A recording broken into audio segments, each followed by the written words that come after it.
Hey guys, it's Abigail with Happy Healthy Wifey. So today I want to share with you how I change recipes and how I use my different sugars.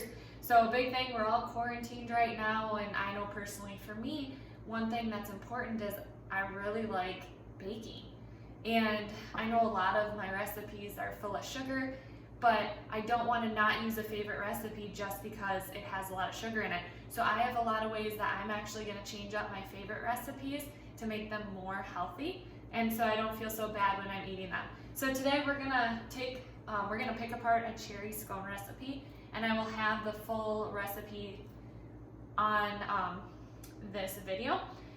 So basically, if you like scones as much as I do, you're gonna love this.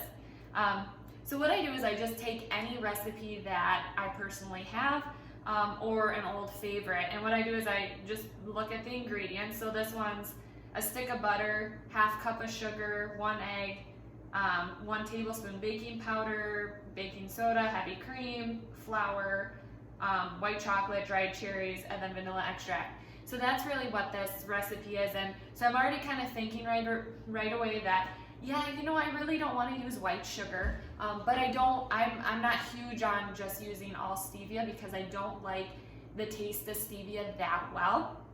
So I'm kind of already starting to process in my mind what I want to do with that. I'm going to share with you my process.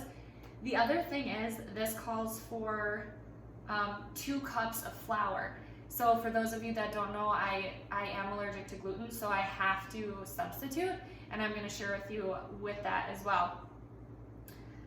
So first off, how am I going to deal with the sugar part? Because that's a part that I don't want to go out and use white sugar. So what I do is I either use, like a big part of what I'm going to do is monk fruit or stevia. So this is the stevia by Pure, and it's an organic stevia blend. You can find it at Walmart. That's where I got this. Otherwise, there is monk fruit. So, but there is a trick to stevia. So for example, stevia is half of the sugar, like you only measure out half because it's twice as sweet. So for this recipe, what I did was, so it calls for a half cup of sugar, and here's the math on how I do that. I would do a 1/8 cup, or like half of a 1/4 cup of Pure, and I would put that in, and then I would finish with a 1/4 of a cup of coconut sugar. So here, this is another brand. It's an organic, great value brand. This one you can get at Walmart. Otherwise, my friend Sherry, she found this one for me at TJ Maxx. So that was kind of fun. So why do I mix the sugars? So basically, when I am using stevia, it has a different flavor to it. It can change the consistency of your baking as well. So that's why I'm really doing half and half, because I do really like that taste. But I'm cutting the sugar total for my recipe in half by using half of stevia. Remember, because if you need, for example, if you need a half a cup of stevia, you would only use a 1/4 cup. But since for this recipe, I needed a half a cup of sugar total, and I mixed the two, I used 1/8 and then 1/4. That's how that worked.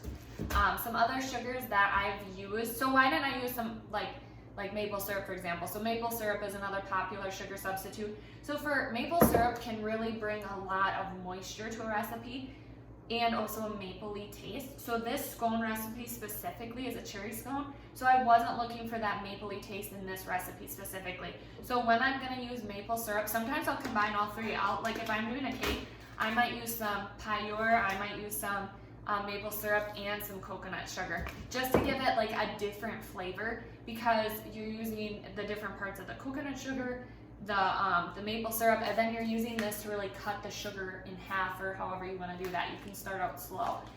Again, monk fruit is really great as well. That's another option. But so if I'm gonna, so that's how I'm deciding with sugars. I don't cook much with honey, just haven't really gotten for that flavor specifically in my recipes, but that's what I'm gonna do for sugar. With this recipe, I did take out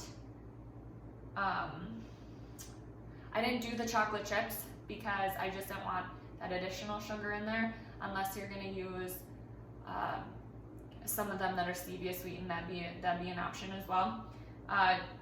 Dried cherries are sweetened typically because they're a little bit more sour, so keep that in mind with the fruit that you're putting in, that also has sugar. So as you're getting those, that's also going to sweeten up the scone, and scones shouldn't be very sweet to begin with.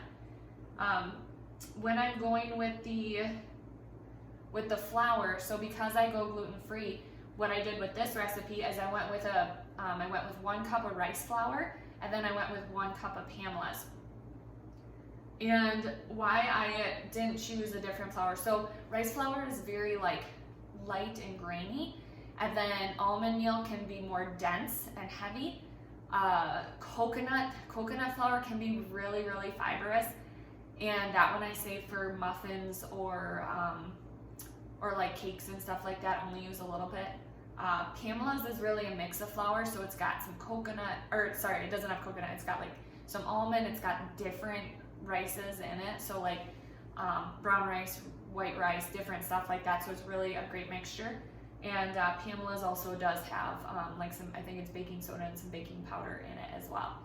So that's how I do a cherry scone recipe. That's how I do my sugars. So I'm cutting the sugars by more than half, reducing that glycemic index, and I'm able to have that favorite recipe only healthy. So it's really great. So again, if you want to try this recipe, I'm going to post it.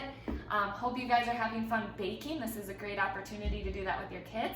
And we'll have more for you at happyhealthywifey.com. So, and hope you enjoyed this video. Give it a thumbs up, like it, share it, comment on it, and we'll be bringing you more. Thank you.